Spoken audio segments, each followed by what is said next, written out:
How to install JMA 7/8" Plenum connectors. Step 1. Prep. To begin, straighten the cable. Using RD Cutter S, apply even pressure while rotating the tool around the cable to cut off the cable squarely. Attach the SP-78PL prep tool to the drill. Insert the cable, then hold it at a downward angle.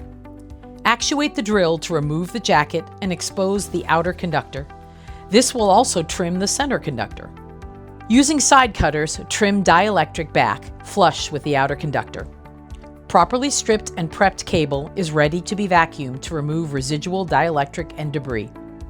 Attach the SP-PLV vacuum adapter to the vacuum hose.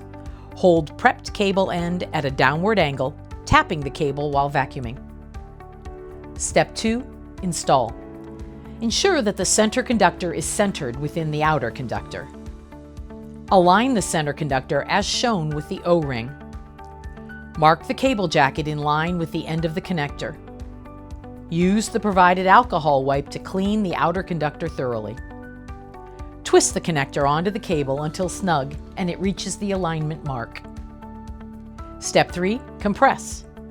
Pull the sliding assembly back using the frameset's side grips. Insert the connector so that the connector and cable lie flat in the frame. Make sure the connector is fully seated. Press the HCG trigger until the tool fully cycles. Do not pull or push on the tool or cable during compression.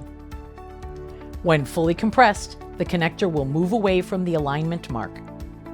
Add the connector port seal, female only, to ensure a moisture-proof connection. The port seal should sit in the flat area behind the threads. When using the torque wrench, make sure the mating connector is supported by an adjustable wrench.